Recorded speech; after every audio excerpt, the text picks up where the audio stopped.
Okay, welcome everybody. Very good to have this slightly late morning session start, but we will catch up with time. I want to just begin by saying I am here at the IPF after a lapse of several years, and it's absolutely, for me, totally absorbing. Thank you very much. It's interesting to get an across-the-board spectrum view of the Indian economy. For this session, the main speaker is Amurto Lahiri, and we have Rohini, and we have Jeffrey. With Jeff, I'm catching up after years. With Rohini, with not that much of a long gap, but welcome all of you. Let me just, by way of introduction, say one thing. I should also mention that you people probably don't know about Amartya Lahiri, professor at UBC and also Kafral head here, is that for him, the little overlap with cricket, which may happen today, is maybe more painful than for anyone else, because he used to be in Delhi's under-16 team, which was phenomenal. Isn't that right? Or I played up to under-22. Up to under-22, sorry. So he remained in that category till a later stage. The topic today is something that we all got initiated into development economics in some sense with this, the dual economy. Arthur Lewis, one-time chief economic advisor to Nkrumah in Ghana, had got the idea while walking in Bangkok. He recounts it, that while walking in Bangkok, he suddenly realized that the essence of understanding a developing country is the gap between the rural and the urban area. And this particular paper, which I've just given the quickest sort of read through, goes into that in the context of India. While at the World Bank, this is something that I would also face this problem of the dualities of countries, because when you get data coming in from countries, right from the construction of PPPs to a whole variety of matters, you need to understand the gap, how the rural sector is doing vis-a-vis the urban sector, but there isn't enough. From a whole host of countries, there wasn't enough. This is a work which is done in the Indian context, tracking what's happening to this, using this very, very old and standard sort of paradigm of development economics. With that, I was given a 2-3 minute time for introduction. I better monitor myself, because soon I'll get into the task of monitoring others. So with that, Amurto, the floor is yours. Thank you, Goshida, for that cricketing introduction. So let me just start by thanking the organizers for inviting us to write this thing. So this is actually an ongoing project that we got onto at some point about trying to understand rural-urban disparities on a bunch of different margins. So I'm going to present today, it's almost going to be like a snapshot of what's been going on over the last 30 years in India. And the reason, and I should start by saying this is joint work with an outstanding graduate student at UBC, Shudipta, who's sitting over there, and a colleague of mine, Victoria Natkovska. The process of development, in general, as everybody understands, involves structural changes. So in particular, along the path of development, we have resources being reallocated from agriculture to non-agricultural sectors. Now, this process is by construction likely to have, or potentially has, distributional implications, simply because the shrinking agricultural sector is primarily rural. The expanding sectors are more urban-based. So it requires workers to not just change occupations and industries, but also potentially change locations in order to adjust to this changing landscape. So the natural first question that comes up is, do rural workers lose out during this process?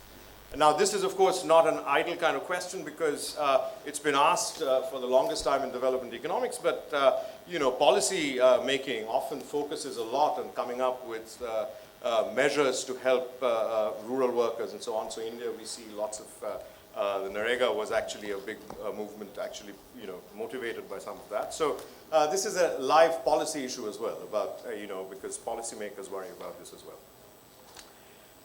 So the broad question is, what actually has been happening in India? Have rural workers been losing out, or what has this the last 30 years? It's been an interesting period for India, because India has been undergoing a pretty stark sectoral transformation, structural transformation.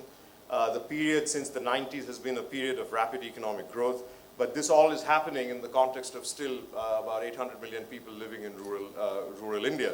So the scale of this transformation is actually massive. So, and that's what sort of got us to start at least looking at the data, what can we tease out from it. So the questions broadly that we want to ask today, or the things that I'm going to talk about today is, as I said, it's going to be a quick snapshot of what has been happening. So we're going to look at the evolution of rural-urban disparities in India on three broad margins: on education, on occupation distributions, and on consumption expenditure of households, which is the ultimate thing about are gaps in consumption expenditures between rural and urban households. Are those rising or falling? What do we know? We're going to start by looking at the aggregate data, sort of at the India-wide average, if you will. And then we're going to dig under the surface a little bit by starting to look at the state-level data to see if, the aggregate patterns are uniform across all states, or is it being driven by specific states, or do we see more or less the same patterns arising across most states in India? So that's going to be another sort of question. And then lastly, this is, appeals to the title of the paper. The question is, has growth contributed to these trends or not? And that's going to be, of course, the big question: that is growth lifting all boats, or is it leaving some sections behind? So that's the carryover question that I'm going to come to at the end, somewhat imperfectly. Actually, the whole paper is somewhat imperfect, but So the data for this we're going to use is the National Sample Survey. So we're going to use actually 7 thick rounds. It's a typo. It's not 6. It's 7 thick rounds from 1983, the 38th round, to the 68th round in 2011-12. We're going to use all the thick rounds. Our sample is going to be all individuals, include individuals in male-led households who are in this working age group of 16 to 65, who are not enrolled in any educational institution, and for whom we have occupation and education information, because that's those are the key characteristics we want to track. So we need that information. So this cut on the data is going to leave us with a sample size across the rounds, which varies from about 160,000 to about 220,000. So it depends. Some rounds it's more, some rounds it's less, but on average that's the coverage per round. Okay. So let me start with talking about the education markers. So the education status in the NSS is reported as categories. So categories are people self-identify as being have no education or some education, primary, middle school, secondary, and so on. So we've taken 2 approaches to it. The first one is so we can convert categories to years and then try and compare that. You have to assign certain years to what the categories if somebody's saying I'm illiterate, you assign 0 to that, and so on and so forth. So you can create years out of that. And then we're going to compare categories directly and see how the categories themselves are shaping up. In particular, we're going to be comparing markers of urban and rural households on these education markers. We're going to examine this. I'm going to show a lot of pictures, but then we'll also show you some tables and some estimates as well. So we're going to do this a little more tightly. So here is what you get when you convert it to years of education. So going down so in 1983, the overall years of education was just under 3 for the entire set of workers in India. Rural workers, of course, were, barely had 2 years of education. The urban workers had slightly under 6. As you go down the rounds, by the end in 2011-12, the overall, average years of education of the Indian worker has gone to close to 6. The rural worker is now just under 5 years of education, and the urban worker is going past middle school. It's about, slightly above 8 years of education. The last column is basically tracking the relative gaps in years of education between urban and rural workers. So as you can see, that relative gap is shrinking. The urban to rural years of education, that number, which is our measure of the relative gap, it's been going down, and so that's and it's going down significantly, and so that's the change between 1983 and 2011-12 is essentially significant. That there has been a significant decline in the relative gap in years of education between urban and rural workers. So that's like the first, just in terms of years of education, those are the facts. You can, of course, break this. That was the average number we were looking at. You can break it by either age cohorts or birth cohorts to see if something's being driven by particular age groups or particular birth cohorts or not. So the left panel in this picture is basically plotting the urban to rural relative education years gap for each age group in that round. So the 16 to 25 is the blue. That's the youngest age group in our sample, and then the green, which is the right at the top line, which is, it's actually gray. I can't quite see what that is. Yeah, it's gray probably. So that's the 56 to 65. That's the oldest age group in each round. And you can see that as you go through, the youngest cohorts always have the smallest gaps. In pretty much every round, that is true. That the youngest age groups have the smallest, education gaps. The same basic pattern shows up in birth cohorts as well. So that's the right panel, and there, once again, the ones at the top are the old, the ones who were born the earliest. So the oldest cohort we have is some people who were born between 1919 and 1925, because our sample starts in 1983. That's where the 65-year-olds were cut off. Was somebody born in 1919? Wasn't that? So that's as you can see, as you go through these birth cohorts. Across rounds, each birth cohort, successive birth cohort, the education gaps are getting smaller. So by the time you come to the last 1989 to 1995, which is the youngest, the latest birth cohort we have, those gaps are almost gone, the relative education gaps. So that's the sense in which that's clearly in terms of years of education, these numbers are clearly suggesting that there's been a long-running and a positive change in India, that these education gaps between urban and rural workers have been shrinking, whether you cut it by age or you cut it by birth cohorts, whether you take the average, pretty much by every metric, that's what's going on. So then, of course, one can then go directly to the categories themselves. Instead of focusing on converting the categories into years, you can look at the categories themselves. So this is a picture which I'll take maybe a minute to explain. So it's basically the left panel is showing you for example, the left of the left panel is which says rural. This is essentially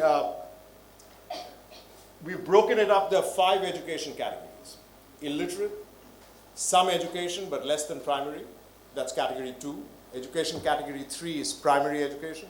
Category 4 is middle school. Category 5 is secondary and above. So those are the 5. We've collected everybody above secondary education into one broad group called education category 5, which is the secondary and above category.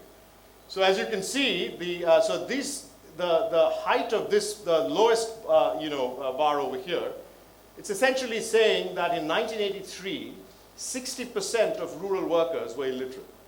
That's this bar. And then you count in some education but less than primary. That happens to be about another 10%. So 70% of rural workers in 1983 were essentially functionally illiterate in 1983. That's one way to look at it. The corresponding illiterates in the urban workforce were about 25% in 1983. And if you add in those with some but less than primary, the number would be about 37, 38%. So, if you add all of those together. So the degree of illiteracy or lack of education in the Indian workforce across the board, whether it's rural or urban, was pretty endemic. But what is striking here is that as you go across the rounds, the fraction of illiterates among rural workers, the height of the lowest bar is actually getting shorter and shorter. So the share of illiterates amongst rural workers is declining. You can see the top bar, which is secondary and above, that's getting taller. So in other words, there are more and more rural workers who are going through secondary and beyond. And you see the same pattern amongst urban workers as well, that the share of illiterates, the share of functional illiterates, those are going down, and the top bars are getting taller. And so people are essentially transiting out from no or little, little education towards middle school and above. That's basically the transition that's happening.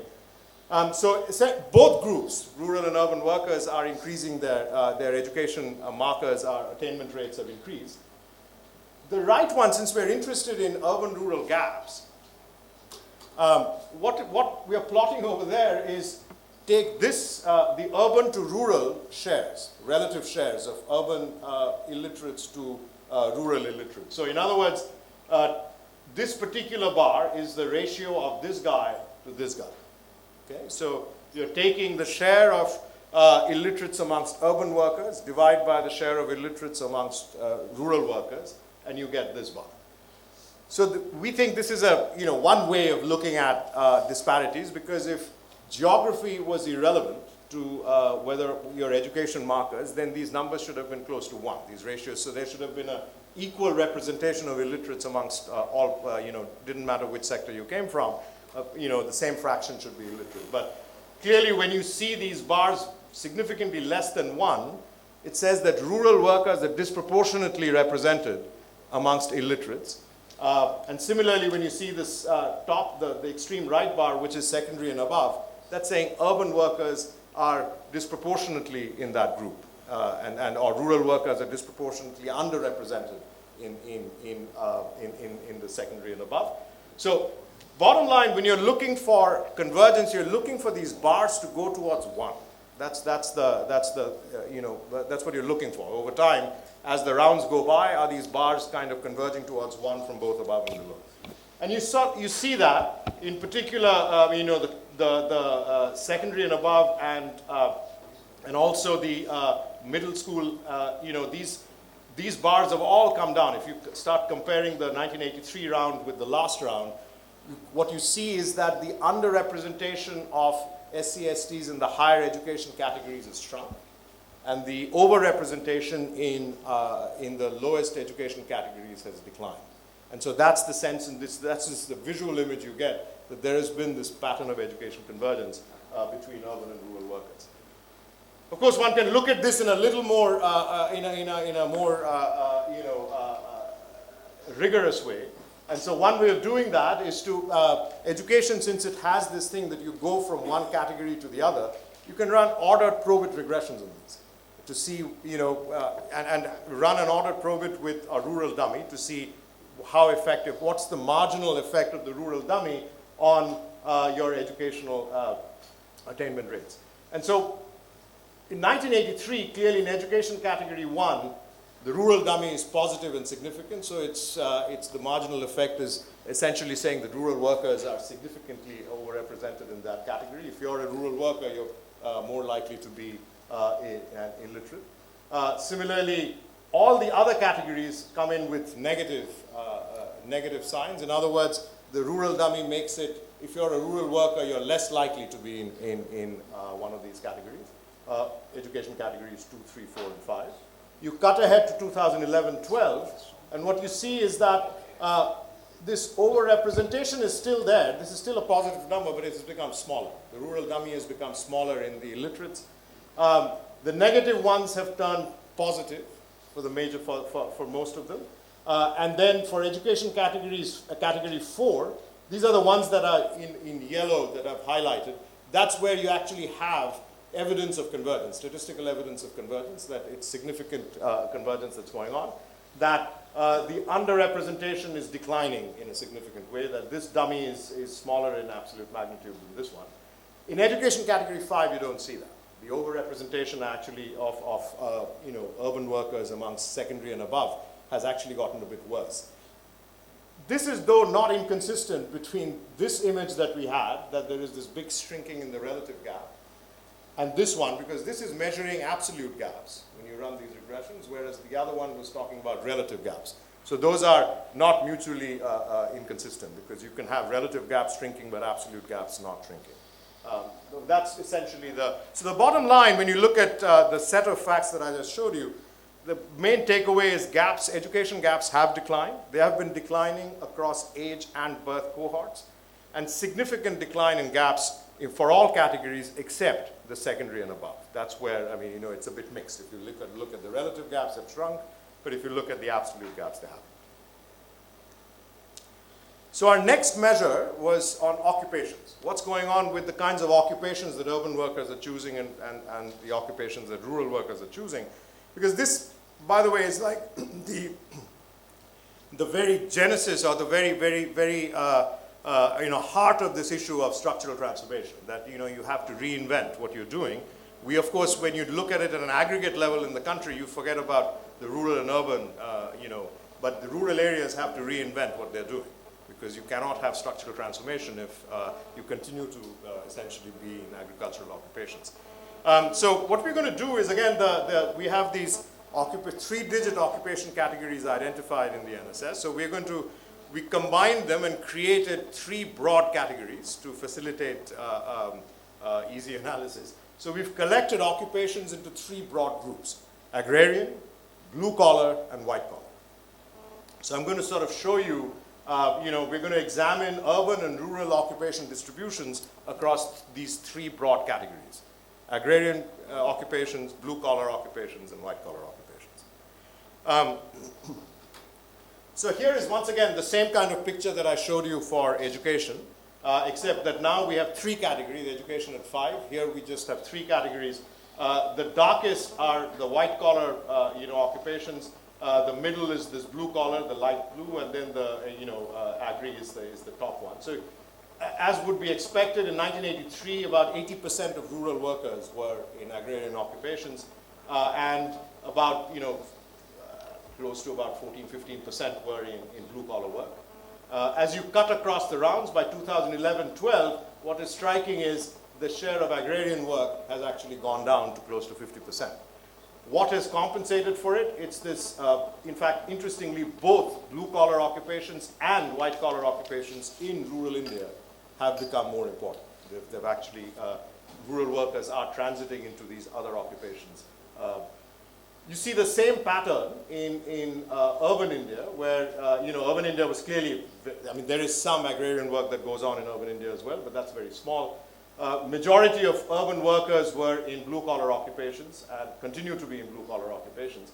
But there has been the subtle change that the share of white-collar occupations has actually increased between 1983 and 2011-12. White-collar occupations have become more important, and it's come at the expense of some blue-collar work, in terms of the relative representations in these various occupations. The right panel is actually trying to compute these, again, show you these relative gaps, that what's going on in terms of what is the share of urban workers in, let's say, in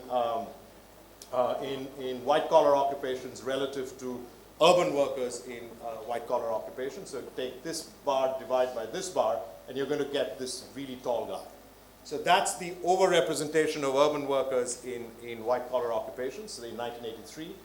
And you also see this massive overrepresentation of urban workers in blue-collar occupations. That's the middle bar. You go forward to 2011-12, what's striking is the way these bars have shrunk in height. So from a six-fold discrepancy in the share of urban workers in white-collar jobs, that has come down to about 2 by 2012.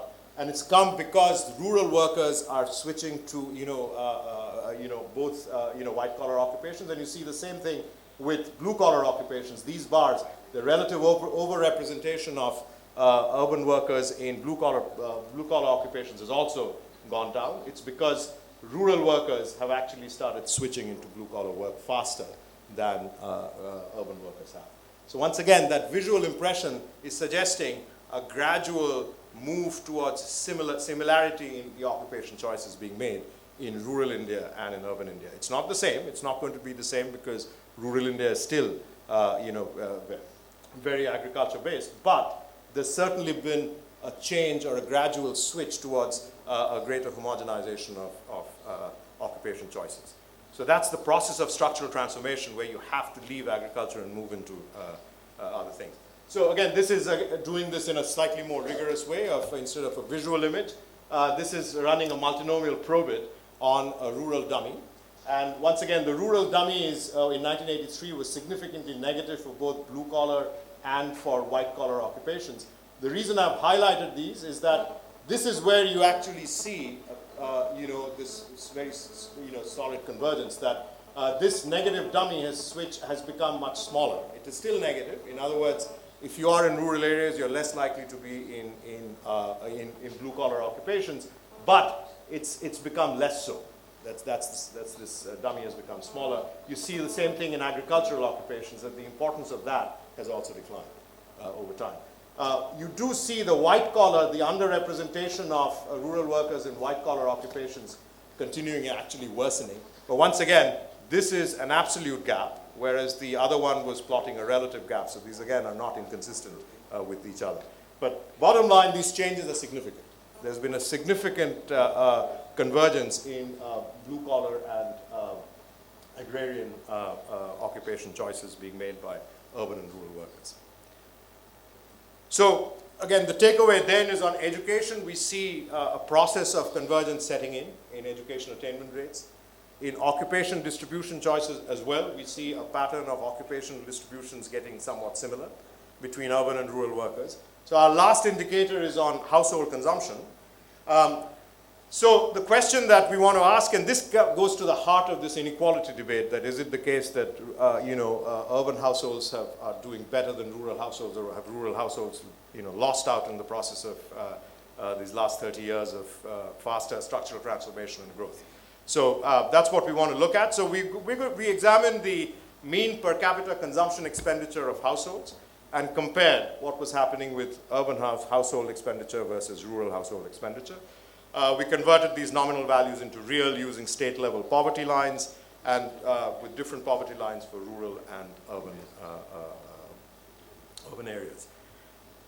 As opposed to a lot of the other studies that I've seen on this, we are going to examine the entire consumption distribution. We're just not going to look at one or two moments. We're going to look at the entire consumption distribution, the distribution. So this is like, what I'm plotting here is focus on the blue line. This is the percentile mean per capita consumption expenditure gap between urban and rural households. So it's the log MPC of urban minus the log MPC of rural across the entire distribution. So that blue line is essentially is clearly well above 1 throughout.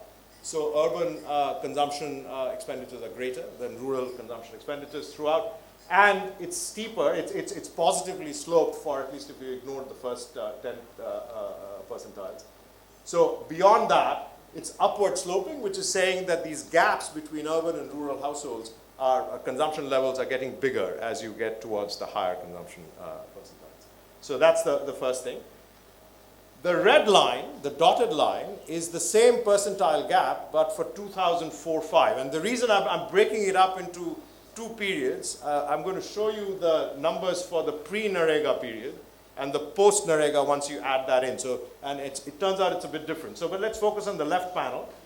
What you kind of see is that the red line in 1980, the 2004-5 percentile wage, the consumption gap, has actually twisted upwards. It's become steeper. So as a result, up to the 40th percentile, there has been a clear catch-up. That consumption levels of rural households have been converging towards the consumption levels of urban households. In fact, up to the 20th or the 25th percentile, urban households are actually poorer, are consuming less than rural households are. These numbers are below zero. So that's where you've got this not just convergence, but a catch-up and beyond. That's what's happened.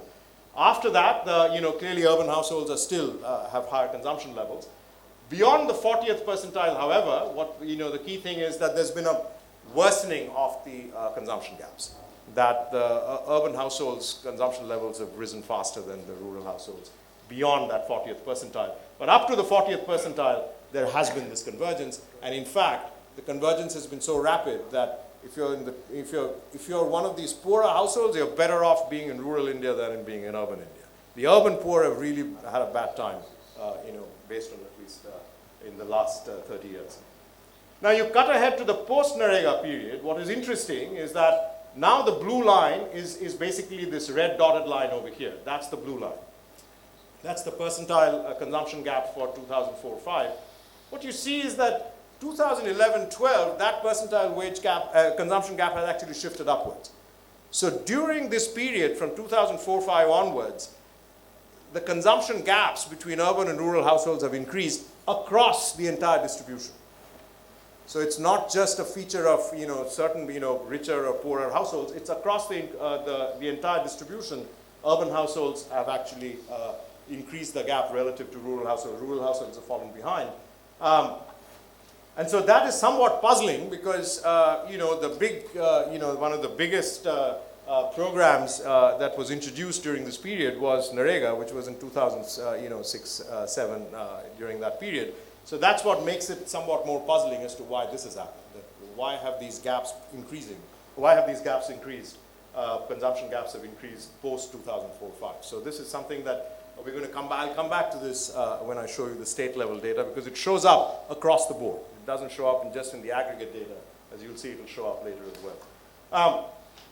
So anyway, those are the broad facts. So now what I'm going to do is I'm going to switch to trying to see if these features of the data that I pointed out from taking the entire data from all over India, are they showing up in individual states? Is there a lot of heterogeneity in how states have performed, or are these patterns more general that it's showing up across the entire state spectrum as well?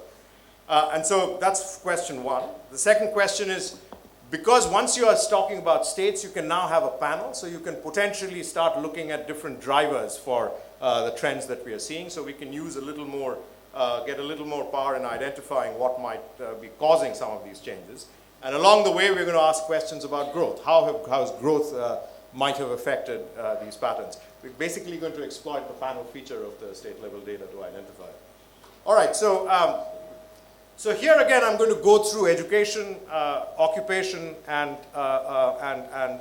consumption gaps between urban and rural households for each state, and I'm going to collect them together in one picture. So the easiest way that we thought we could represent this was show the relative education gap in years of education in 1983, plot that against the relative years of education gap in 2004-5 between urban and rural workers. The red line is the 45-degree line. So if observations are below the 45-degree line, then the gaps were larger in 1983 than in 2005 or 4-5. And as you can see, the majority of the states are below the 45-degree line. So this pattern that we unearthed in the aggregate data of convergence actually shows up for most states. Not for all, but for most states, you see this convergent pattern that relative gap in years of education between urban and rural workers has shrunk between 83 and 2004-5. The second picture is the same picture, except instead of 2004-5, we are plotting 83 gaps against 2011-12 gaps. And once again, you see the majority of states being below the 45-degree line. There was convergence on education even when you extend the sample to 2011-12. So, that consumption anomaly that we saw doesn't seem to show up in this education stuff. It shows up elsewhere. But on education, at least, doesn't matter whether you stop it at 2004-5 or you extend it to 2011-12, there has been this convergence in relative years. In terms of occupation, we've got to, the way we decided to show this is we used we used a Duncan index to essentially construct an occupation dissimilarity index. And so what this thing is doing is that this object here, NUJ, is the number of urban workers working in occupation J as a share of all urban workers. And this is the number of rural workers in occupation J as a share of all rural workers. You take the difference, occupation by occupation, sum it up and take the absolute value of that, divide by 1/2, and that's your, multiply by 1/2, and that's your Duncan index. Now this index is bounded between 0 and 1. The higher the number, the greater the dissimilarity. And if it's, of course, 0, everybody, doesn't matter urban or rural, the distribution is exactly the same, then the lowest number you're going to get is 0. So the Duncan index is bounded between 0 and 1, 0 being complete uniformity, 1 being the 3 minutes, okay. When you plot this dissimilarity index, again, remember, the higher the D, the greater the dissimilarity in occupations. What you find, once again, the same thing. We're plotting the dissimilarity index state by state. In 1983 against the left panel is 2004-5. The red line is, again, the 45-degree line. Majority of states, almost all the states, are below the 45-degree line. So the occupation distribution was more dissimilar in 1983 than in 2004-5. You do the same thing for 2011-12 against 83, you get exactly the same thing. So there has been this occupation convergence that shows up in terms of this, state by state almost. It's like not a phenomenon just of the aggregate, but throughout. The last picture I want to show you is the state rural and urban consumption gaps, state by state. So this is the mean, this is the mean gap, urban-rural gaps for 1983, consumption gaps plotted against 2005. That's the left panel, the pre-Narega. And trust me on this, the majority of states are actually below the 45-degree line. So once again, the gaps were larger in 83 than, the mean gaps were larger on average in 1983 than in 2005. However, if you plot the same 1983 gaps against the 2012 gaps, that switches. Now you have the majority of states actually being above the 45-degree line, so those gaps have worsened. So that trend we found in the aggregate data of worsening consumption gaps, post 2004-5, actually shows up almost state by state. So it's not just a tyranny of some, one state or two states driving it. It's the overall thing. So the last thing I just want to do very quickly, I'll take 1 minute and finish up. So we want to ask, what are the drivers of these consumption patterns? Does growth matter? And so we're going to use the state level variation to identify it. So this is the first picture that we started with, which is plotting GDP per capita growth between 1983 and 2011-12 on the x-axis, and the change in the MPC gap, the gap in the per capita consumption between 83 and 2011-12. So as you can see, most of these observations are above zero. So these gaps have worsened, but they worsen less for the states that have grown faster. So that's the first key thing to kind of take away. So this seemed promising, that it seems like if you grew faster, the worsening probably was less of these consumption gaps. But again, that is not controlling for anything. It's just plotting one picture against the other. So what you would like to do is to put in some controls and see if this still shows up. So what we did was we used the panel feature. Round by round, you can create a panel. Because we have 7 rounds, you can create 6 growth rates. So you multiply the states by 6, so you get 6 times the number of observations, if you will. And when you do that, unfortunately, this growth effect kind of goes away. So what you see is that you run these regressions of, we've done it for the mean gap, the median gap, the 25th percentile, the 75th percentile gaps. You run these regressions on, per capita state domestic product growth, initial income of each of these states, the education gaps. And what you find is that the growth effect goes in the wrong direction. The states that have grown faster have actually seen a worsening of the gap. Once you control for, and these are also controlling for state and time fixed effect. So clearly some things, growth isn't working the way that we would like it to work. It's not exactly going the same way. But convergence in India is a general problem. Indian states look like countries. So I just kind of plotted this picture, I think to me is, this is a plot of, 105 countries per capita incomes in 1960 against growth rates of GDP between 60 and 2014. No pattern at all. That's this lack of convergence in an absolute sense. You plot Indian states in the same way between 83 and 2012, same thing. Indian states don't look, they look like countries. They don't look like states within a country. If you plot this for US states or Japanese prefectures or Canadian provinces, you're going to get this stark convergence. But we are sui generis. We're somewhat different. So let me just conclude by saying, this is sort of, as I said, it's going to be a snapshot of what's happening. I mean, we just thought this would be interesting to look at. And clearly, there is good signs. There is convergence on a number of metrics between urban and rural workers. But this consumption dynamics is somewhat odd. And particularly the worsening post-2004-5. And so this probably requires more work. And growth doesn't seem to show up in an unambiguous way. There's something else going on. Thank you. We will move over immediately to the discussants. So Rohini Somanathan, professor at Delhi School of Economics, amazingly prolific researcher and one-time student of mine, Rohini. Okay, thank you, Kaushik. Thank you, Shekhar, for asking me to do this, and thank you, Amartya, for writing a wonderful paper with your co-authors. So I think this is the perfect IPF paper, really, because it tells us what we need to understand for policy. Often we're talking about policy in a vacuum. We really don't have the figures at hand. And so this was great because it looked over a long time period about, and looked at a question we're all very interested in. So how do we bring about growth and with some amount of structural transformation and keeping up rural areas? So the comments that I have, of course, this is the problem. When you do a good job with numbers, then it's much easier to find out all the things that you haven't done, when you actually put something there. So what I'm going to put forward are just some measurement issues. So it's a wonderful summary of what we see in all these NSS rounds. I'm just going to put forward some things that concern me on measurement and see what Amartya has to say.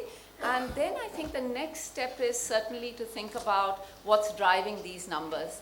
And so I'm going to offer some ideas on how to decompose them differently to get some sense of mechanisms. So those are the two parts of my comments, 5 minutes each. So on the measurement first, so I want to, Amartya, first, I was a bit puzzled by what you kept out of the sample. So you kept female-headed households out of the sample. You kept households who had agriculture as their main activity out of the sample. You looked at ages 16 to 64, which needs thinking about when you're looking at educational convergence, because people might still be in school. And so you kept out people who were still enrolled, right? So people between 16 and 64, if they were still enrolled in school, then you kept them out of your sample. So I think it's worth thinking about what this actually means for convergence. So if, for example, secondary and higher education is much higher in urban areas, then you're going to overestimate convergence because you're just not keeping these people in your sample. And so you might want to think of doing this with completed education. So if you're looking 16 to 64, maybe look 24 to 64 or whatever you think will avoid this problem. So that's one issue. The other thing is that, if we're thinking about structural transformation and you think about countries like China, it was very much combining agricultural work with other work. So the non-farm sector growing while agriculture was your main activity. And so again, I'm a little bit worried about excluding people whose main activity is agriculture. Do we want to also look at secondary activities and other things that they're doing?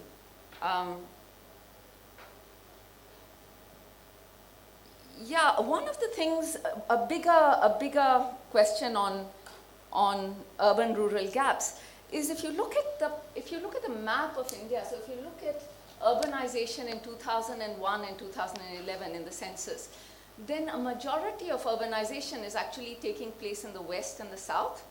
So if you look at population growth rates, rural and urban separately, then Andhra, Karnataka, Kerala, there's basically no growth in the rural population.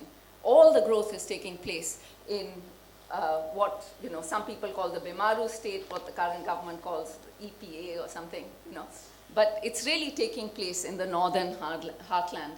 So again, this comes back to doing the decomposition by states carefully and seeing what that means. It's just that when you're looking at this gap at a macro level, what you're doing for urban India is you're capturing disproportionately the west and the south.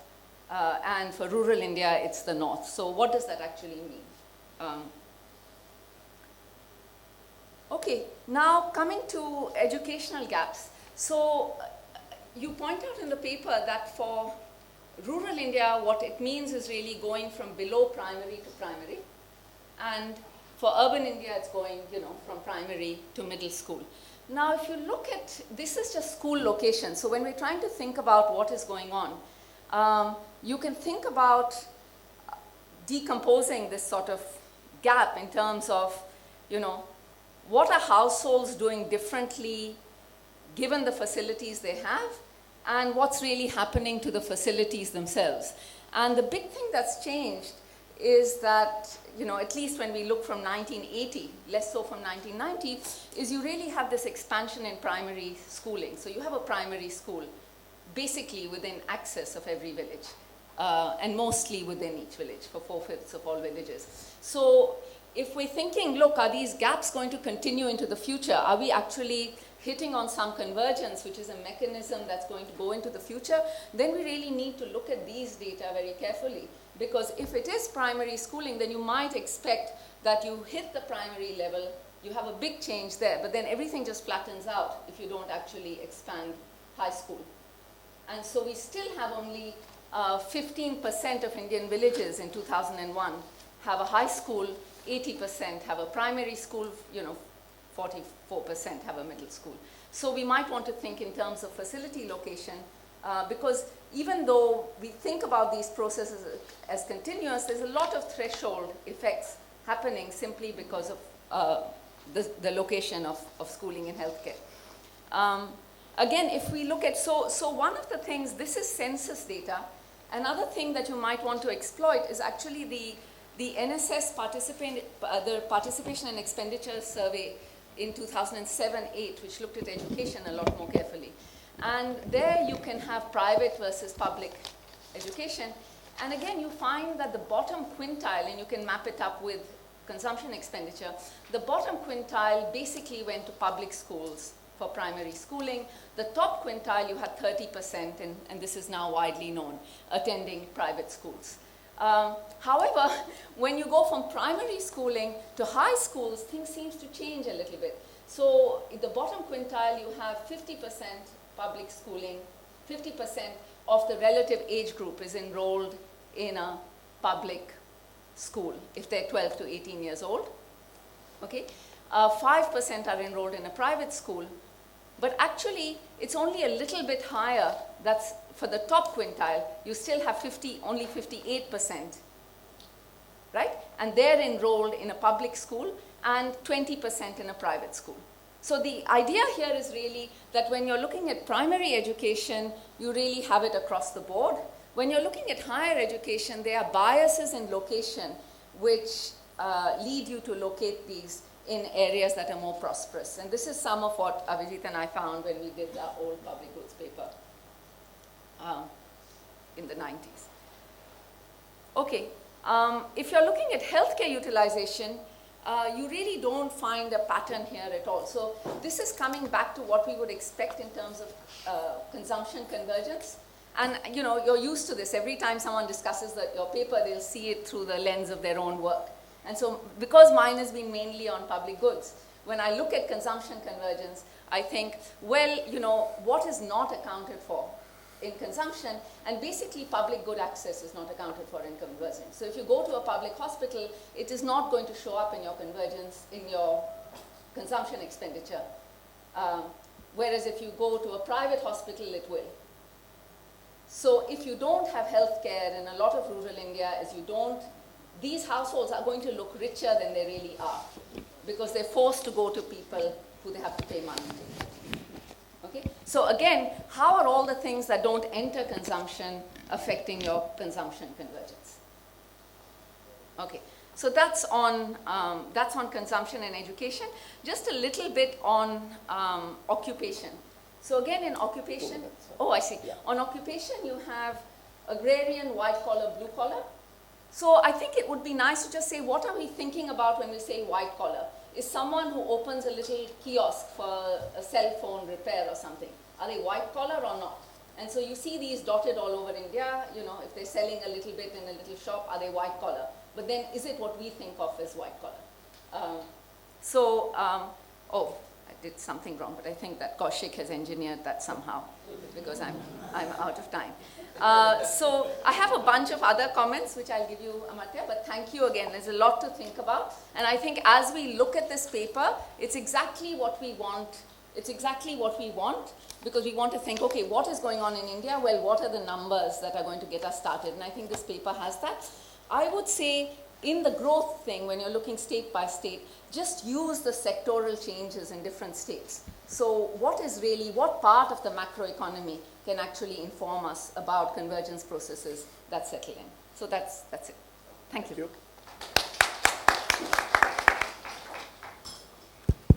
We will move over to Jeff Hammer, who till recently was at Princeton, and he was with the famous World Bank 2004 World Development Report. He was in the core team. And for me, actually, very importantly, since I like everything without borders, he's the founder of Economists Without Borders. Jeff. For the sake of time, I won't thank Shekhar and Kaushik. I have two kinds of comments. The first is very, very minor glosses on a very clear, good, straightforward paper. And then second would be speculation on how results might change if certain well-known issues in the measurement of consumption particularly were handled differently. The common theme of my two classes are in keeping with the underlying leitmotif of this conference, which is treating data better and getting better data. Data needs to be handled with a great deal of care as to its quality, its level of measurement, categorical, ordinal, or cardinal, and its actual meaning. And in particular on the last one, we have a lot of problems of validity, which is the difference, or problems of the difference between the true concept that we really want to get at and the measured variable operationally.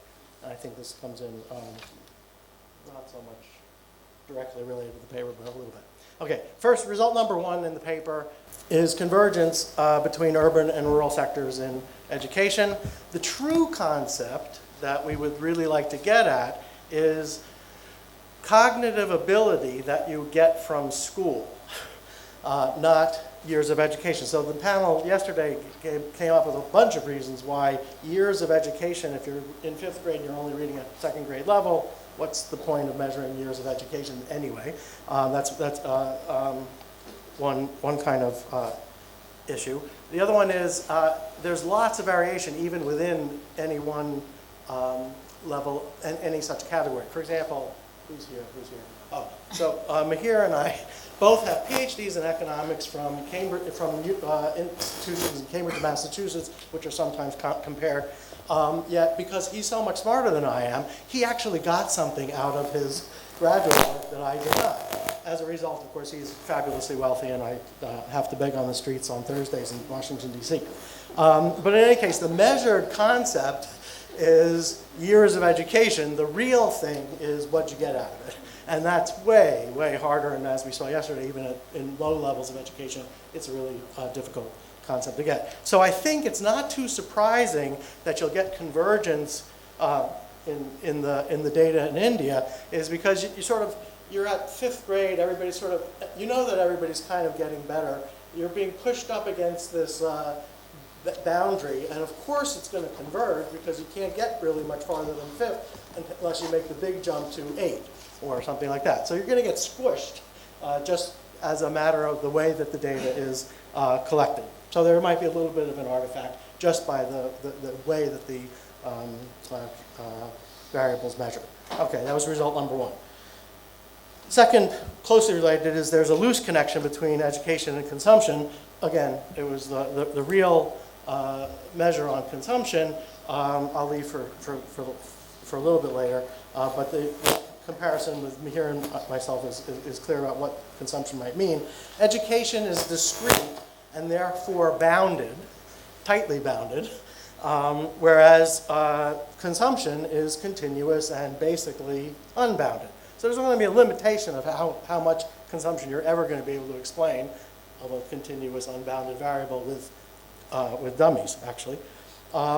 One surprise that I had was how high the R-squared in your table 7 was, where the dependent variable was consumption, and, which you presented.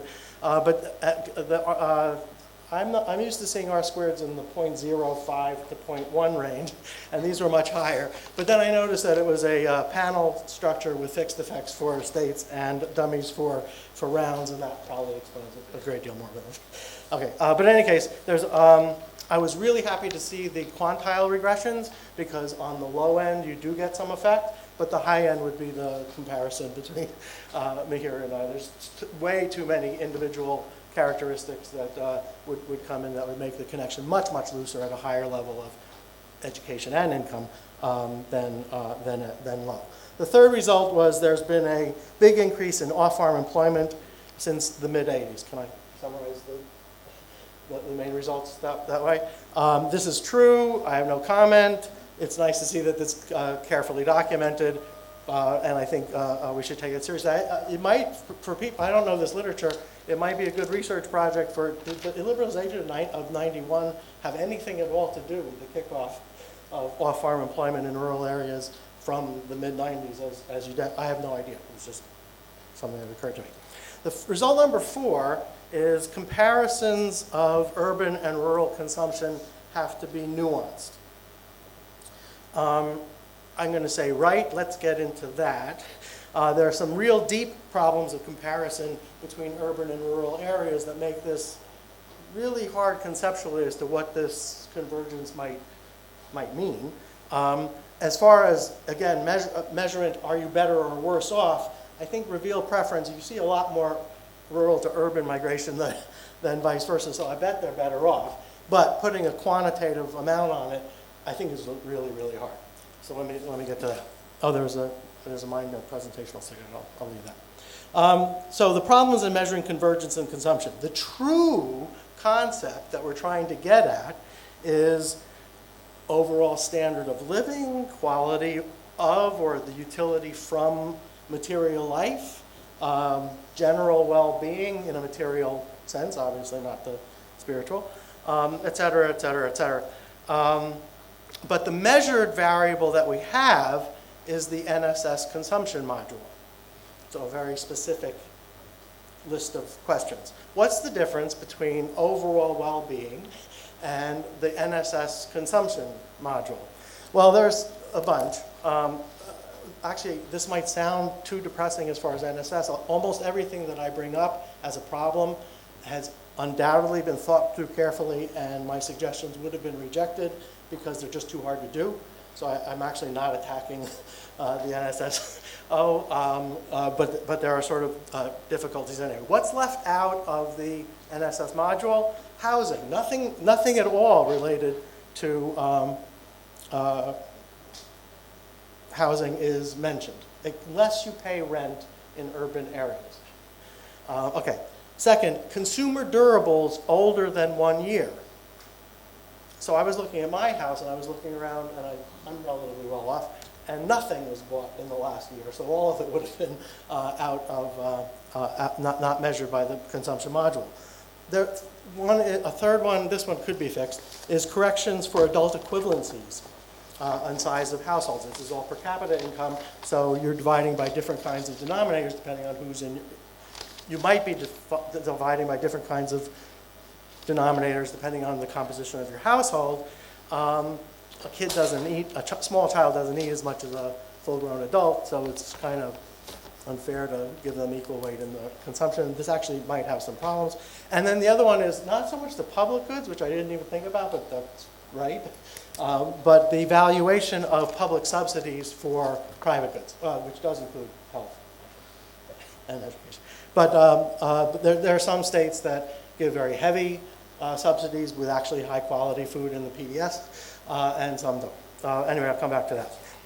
Now, the question is, as far as it's related to this paper, is why should this kind of mismeasurement have anything to do with our sense of the convergence between the sectors?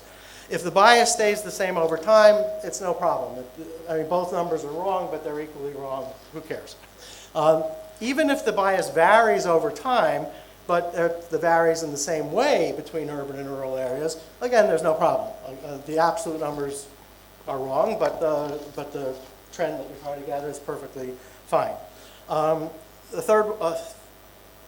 third thing that, regardless of the bias of things slipping in and out of these categories that aren't measured, if we had complete consistent data on income, consumption, and savings, so we could tell what is actually done with extra rupee earned, we could assign it and nothing slips away. We don't miss anything, housing or consumer durables. But I think there are really good reasons to think that these factors have changed and changed differentially between the urban and rural areas, certainly since the early 80s to now. And I'd like to talk about them a little bit. Okay. 2 minutes. Really? Yeah, yeah. Okay. This has hit me in the face in the last year. I have this project on photo, video essays of 100 families across India, categorized by their NSS consumption per capita. And so when I go visit these villagers, what they have and what it looks like has very little to do with the consumption per capita. Maybe you can invite me back next year. But on consumer durables, it's, if it was bought last year, it's counted. If it's older than that, it's not. The true concept is some sort of amortized value of the usage of the thing that lasts several years. Now, if this could become constant, if the shares of purchases to stock of things owned is the same in urban and rural areas, shouldn't affect these results. However, if there's been major changes in one of the sectors rather than the other, you're going to get a much higher share of measured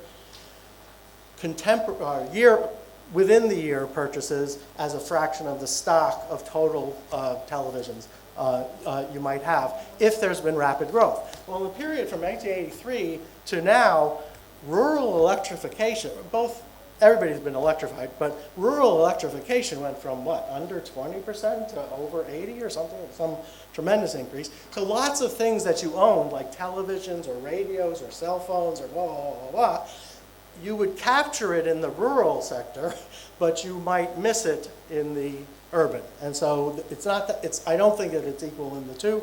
I think this is a case in which the two sectors vary, and I believe the direction of the bias would be that rural growth was overstated, and the gap is actually larger than the study suggests.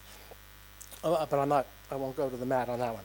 Second one, family composition and adult equivalency. Table 1 in your paper shows faster fall in family size in urban than rural areas. Well, that actually is a problem.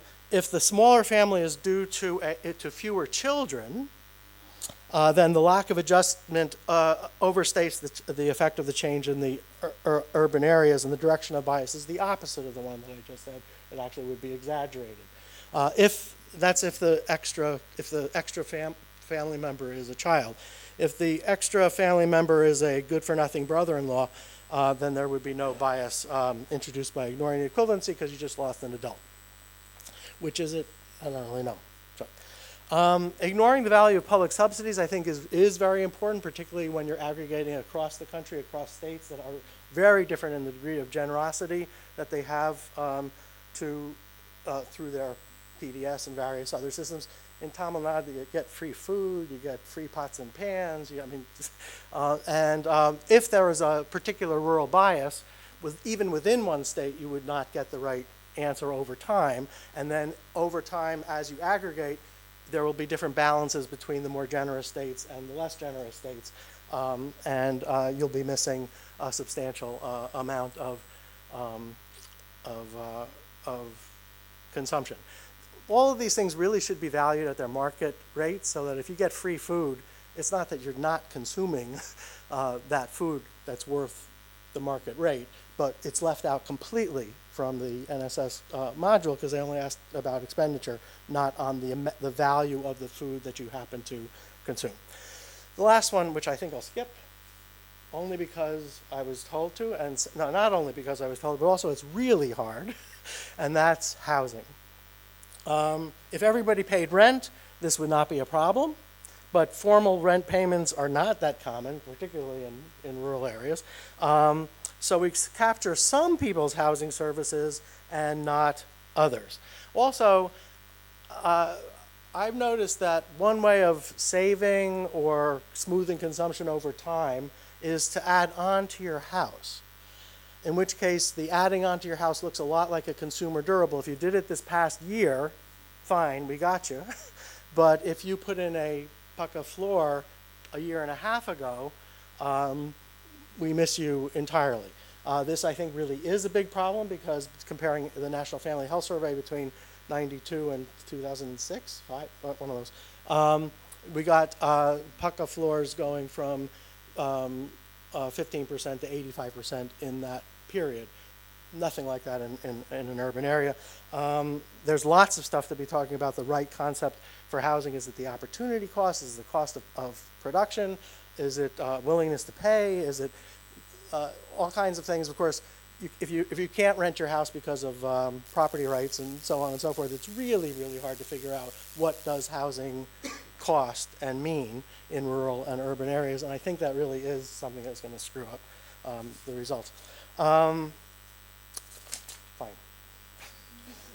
We are open to questions. This is the way we will do it. Shekhar, I'm going up to 15 minutes over the hour, so cutting a little bit into lunch, but that's actually sticking to our total time. Let me slip in two comments, and then I'm going to take questions from there. One is the little bit that you puzzled about, Omurto, after 2004, the gap increasing. There's one very natural possible explanation. You'll have to look into the data to see if that's happening. If the poorer segment of the urban area stays back or comes back to the rural area because there's NREGA there, or those who would have gone there didn't go and became a bit better off, the rural area becomes better off, urban average becomes even better because the bottom end comes out here. So that's entirely possible, and it'll be actually very interesting to sort of dig in a little bit to see if that was the reason why what is seemingly paradoxical is happening in your paper. One more very broad thought, actually, as you were speaking, we conventionally, thanks to Lewis and his huge influence, think of urbanization as people moving into urban areas, and even cities, new cities coming up and things like that. Whereas your sort of data is hinting at a nice conceptual category, that it's almost as if the rural areas are morphing into urban areas, and it will be nice to sort of give it that broader framework if the data begins to show that, and there's a hint of that. With that, let me go straight into questions. I'm starting over, is it Dilip, is that yours? Okay, let's start with Dilip Mukherjee, and I'm taking note. Yeah. Very interesting set of facts, but I thought the question or the findings were not that surprising, and I thought you would be asking sort of what would be a different set of questions, and so I'm going to sort of focus on these two. So why I don't find this surprising is that I think it's well known that the returns to education are much higher in urban than in rural areas for very natural reasons. You know, skilled labor is more complementary with capital. There's more capital in urban sector jobs than in rural sector jobs. Whatever endogenous growth things that you think about, agglomeration and technical change is happening much more in urban areas. So this is very natural and something I'd expect. So second is there's selection. There's the Alvin Young kind of thing. So people, to the extent that people in urban areas have moved from rural areas, there is a selection taking that to naturally. And then there is the difference in quality of education, which Jeff was talking about. Household size is going to be smaller in urban areas than in rural areas, and that, you know, per person. So I didn't. This is exactly what I would expect, and I see this as a very natural part of the development process. It seems to me that the question that a lot of people in macro, and I'm sure you know this, is there too little structural transformation in India, and why? And so, for instance, Alvin Young's point that there need not be any friction, it could just be explained by selection. So I think, it seems to me that is really the vital question. Is there too little structural transformation? What are the frictions? And so I was wondering why, you know, or whether you're planning to get into that question in due course. Is it okay to take a couple of questions together? Okay. Wherever you feel it's building up too much, stop me. You can answer, and we'll. Well, I've got the names a bit in order as you were putting things up. There may be one or two mistakes. Devesh is next. 2 points. One, I was wondering if you might actually have a little more scrutiny on your definition of urban, because we know that the Indian definition of urban is not the same as the UN definition. We know things like census towns do not show up. If you take, say, the work of Patham Mukhopadhyay, urbanization is about 55% in India, not the 32, 33% as per the census.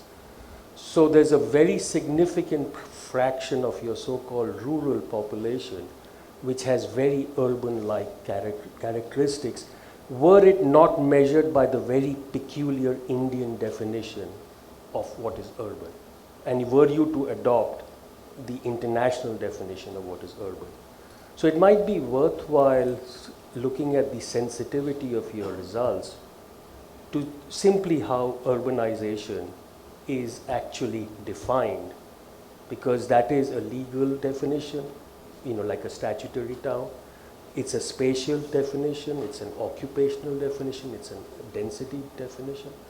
So many parts of what we call the peri-urban, which are areas which are actually legally rural, have completely urban characteristics in many other ways, like occupation.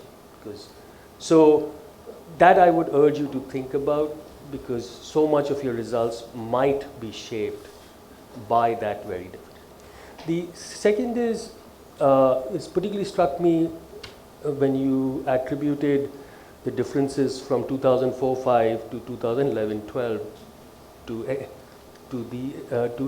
REGS, is that actually if you look at the long-term terms of trade between agriculture and industry, which is the rural-urban terms of trade, that's a very important part of the story. And I was wondering why it was not at all part of your explanations, and it would be interesting to hear Vikram. There was a hand at the back. I couldn't. Yeah. So, good. Then we move over to Sudipto. Thank you. First of all, there's very interesting, data that you put out and analyzed on essentially the story of convergence in education and occupation structure, subject to the very good comments that came from both Rohini and Jeff.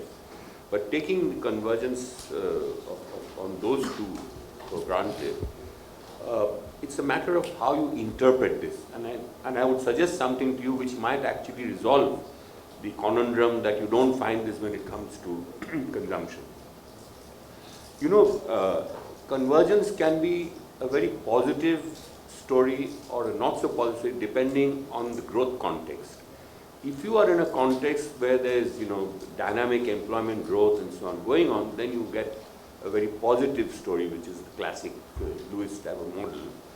But in a situation where your employment is actually not growing, and which is the thing that we've got stuck with in India, or at least quality jobs not growing and so on, then the convergence may actually point to simply a survival strategy, and something that Kaushik was hinting at, that if you can't really get proper jobs to live in urban areas, which are much more expensive, etc., there's a much greater tendency to simply temporarily migrate. You go and work in a city, earn something, come back, you can't really afford to live there. Or you do something in the rural areas, which is not proper agriculture, but some sort of supplementary jobs. And again, this is something Rohini hinted at. So you might get convergence in terms of education, ignoring quality issues and so on that Pratham makes us aware of. You might also see occupational convergence, people moving out of agriculture, doing something else, blue collar, white collar. But in fact, their income levels are not really converging in rural areas compared to urban areas, because these are survival strategies rather than a dynamic growth process at work. Just a thought. Can I take Sure. just You've got two more, but go ahead. about 4 Yeah, minutes, so let go me ahead. just quickly. I'll try to be quick. Well, first up, thank you very much, Rohini and Jeff, for very insightful comments. A quick clarification: we did not exclude urban agricultural workers at all. I mean, so they are part of because that's a big component of the main.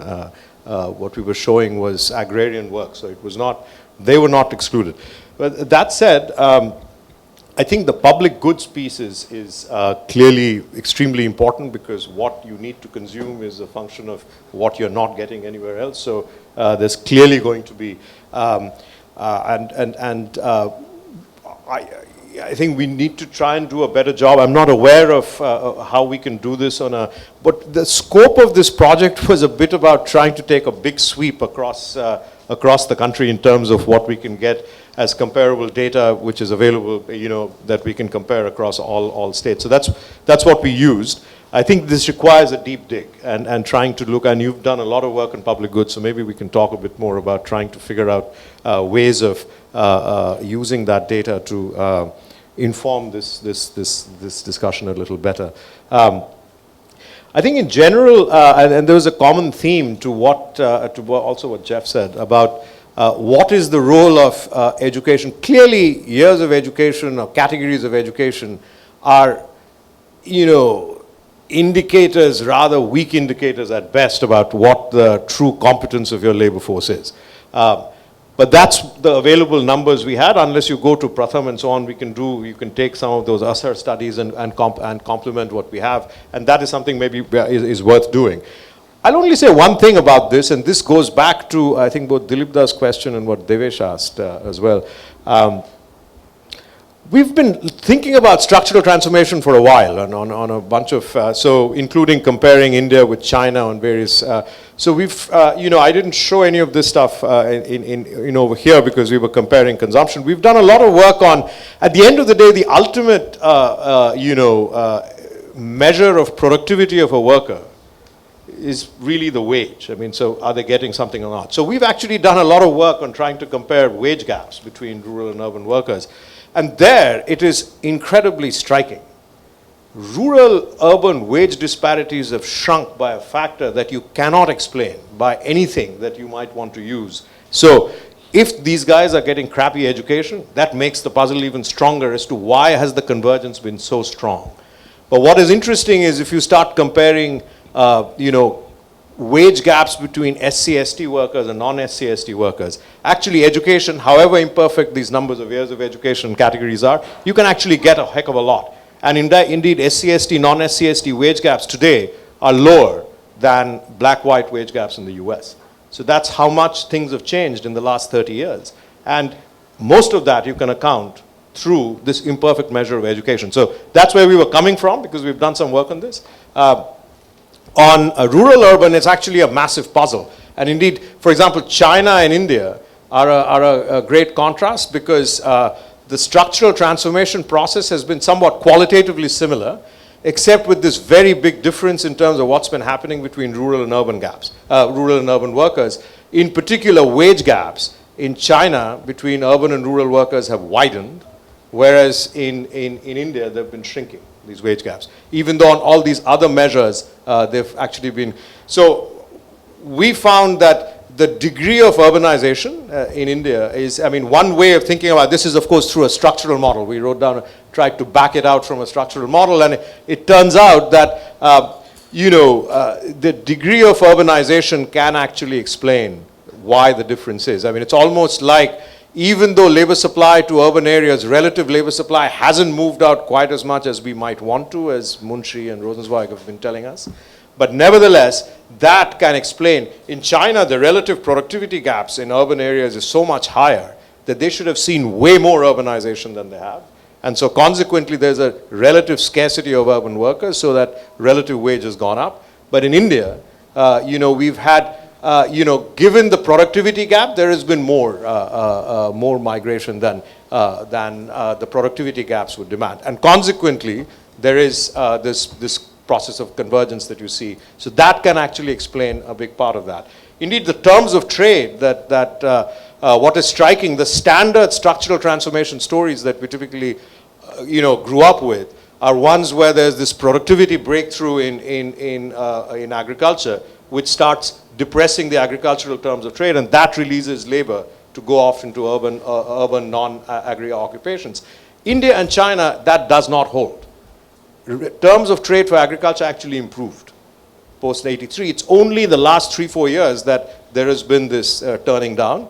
But agricultural terms of trade, and that therefore you need a different story. The standard story doesn't work in India. So it's a more complicated it's a more complicated explanation. So you need to really dig into a structural structure to, a model to kind of tease this out. So that's why we went the urbanization route, that given the measured productivity gaps between urban and rural locations, are you seeing enough migration or not? And so that seemed like the proximate story you could explain.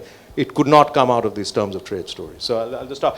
Great comments from everybody. I will try to take all of that. One of the things I got from your comments reminded me why I typically have not done too much empirical work, because it's really hard. But, we've got just a few more questions. I should mention, since the co-author Sudipta Ghosh is here, in case you want to add something, raise your hand and I will take in that as well. But now, Sonal, you were next. First of all, congratulations. It's very difficult to do this long series of empirical work, and I really appreciate it.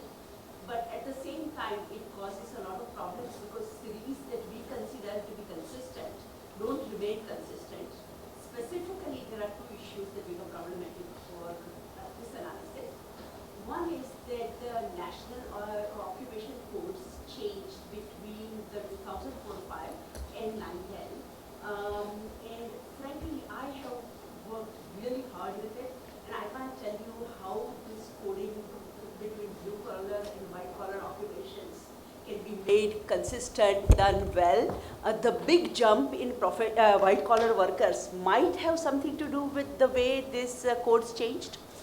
The second problem along the same line, which you actually referred to in your paper, has to do with the poverty line estimates going from Lakdawala committee to Tendulkar committee estimates, which actually jiggered the urban-rural differences considerably. And so I was a little bit surprised that you were using poverty line as your deflator rather than using CPI, IW, and CPI-AL. Okay, which seems to be something people do. At least it would be worthwhile doing it just in the nominal values and see if your results remain robust to that. And the final comment is that actually a lot of occupation trends that you are looking at, and I think you are combining both male and female workers, okay? Then there is a real transformation in women's work. Particularly, there has been quite an interesting work by people like Deepa Sinha, which argues that there is a substantial expansion of white-collar jobs in rural areas for Anganwadi workers and so on. So these are government-created jobs. Simultaneously, there is a big decline in self-employment and agriculture work for women. So some of that, it might make sense to do this separately for men and women. Thank you. And Rinku. Thanks. Actually, Amartya, you answered part of the question I was going to ask, which was, how do you explain the differences between your wage work and this one, right? I mean, I think when you're, just to note that when your wage paper came out, just for kicks, we decided we'll try it on consumption.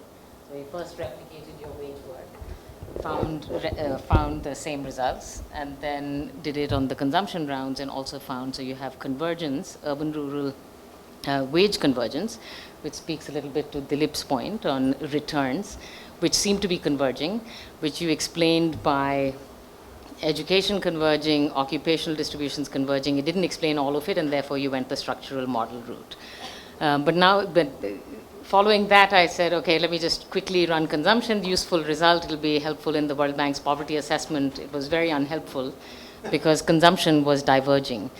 So I just wanted to, I'm sure you've thought about why it is, other than the measurement issues, but you've been very coy about speculating, having done all of that work on why you think consumption is diverging when wages are converging. So it'll be good to hear a little bit. I mean, we speculated a little bit ourselves. The second thing, speaking to Devesh's point, in the when we repeated your work, and I'm happy to send you pages of these things, which it was just for trying out, so it's just sitting on my computer, but you can, in the consumption round, there is a substratum of million-plus cities. So you can create a series and then do these differentials, separating out the small towns from the big cities. And you'll see that The consumption divergence, there's a big difference with the million-plus cities and rural. You see a much smaller gap with the smaller towns, which goes a little bit to Devesh's point that these small towns and villages are starting to resemble each other, and in part that might reflect the way in which we classify them. We tried one more thing, which I think is kosher but runs you into sample size issues, and we can talk about it if you find it useful. There is a substratum, and the way the sampling is done in the NSS, and by studying their appendices very closely and their frame, you can actually figure out for PSUs what is the size class of village that it comes from. So in your rural sample, you can classify also into very small villages and bigger villages. So we had 4 categories. We had very small villages, we did the bigger villages, the small towns, and the big cities. You see this gradation very clearly, and you see that the divergence is at the extremes. So you're not seeing between the large villages and the small cities, you see very, very similar gaps. Floor is yours now. Yeah. So thank you again. Excellent comment. So let me, I think, something about, I forgot to address the peri-urban stuff that thanks for, that Devesh had pointed out, but thanks for bringing that up again. There is this issue of Indian urbanization. Again, the traditional, way we were taught development economics and the structural transformation is all through migration. This rural-urban migration where workers are migrating, and then there is this reserve army that's sitting there looking for. We have this whole description of from Harris Todaro to now. When you look at a lot of urbanization in India, it almost looks like the oil spill version of urbanization. You're sitting in a village close to a metro area. The area comes and takes you over. It's like it's like this spills out. And so where you see a big change in India is actually not, there's a lot of reclassification. So getting back to the question you were asking, even without changing the definition, there is a fair bit of reclassification that is going on across the rounds, that places that were previously rural are now becoming urban. But even though that is going on, there is this big growth that's going on. But it's really around these big urban areas that places are getting just absorbed. So nobody has to migrate, you just get absorbed. So we're worried about this composition effect, that in some sense nothing has changed about the guy. It's just that, he suddenly gets reclassified as urban when he was previously rural. Now, which way that goes? Are we reclassifying the really productive rural guy as an urban fellow and he's dragging down the urban? Or is it that, so that's where we kind of got a bit stuck. We did try to think about it for a while on that which direction does this thing go?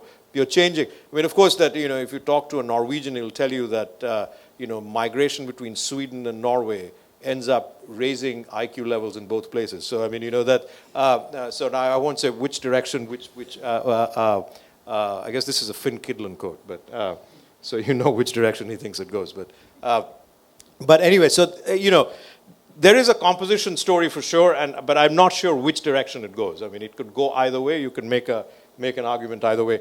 But the other big thing that could be going on in terms of why consumption dynamics are different from wage dynamics, partly the wage dynamics don't give us a complete picture of income because of this large self-employed group in rural areas who do not have wage income, so we don't have a complete income profile. But we also don't have good saving data. So there's another story that could be going on about if you think rural India is a bit more, people are a bit more, there's reasons for precautionary saving. So you might see way more saving going on in rural India than in urban India, partly because, so just a potential story about there we have to map it back to the volatility of income in urban versus rural. Where do you see more precautionary motives at least? So, but we don't have enough savings information. So we tried to get into it one time through a few years ago trying to get at that, but the data limitations are so serious that saving just seems like, but because you also saying this, that to get a comprehensive map, you kind of want income, consumption, and saving, and then you have a full picture. But we have these snapshots of information on little pieces, so it's hard to, it's like almost solving a little riddle, and sometimes you get close, sometimes you're not. But I think that savings might potentially be a story, but I don't know if that is the story. We actually tried hard to get we are aware of the concordance, that the occupation, classifications were changed. So we did, we have a concordance mapping which we worked very hard to do, which may be imperfect, so you might have tried as well, clearly you know it. The same thing with changing the poverty lines. Again, there was an overlapping year, so we used an adjustment for that, but again, we can do more robustness things about if you change to a different deflator, do you get different things. We can certainly do that. But, we tried, we are aware of that, we tried to correct for it as best we could. Yeah, thank you very much, all of you. Amurto, Rohini, Jeff, and all of you, thank you, and we break for lunch now.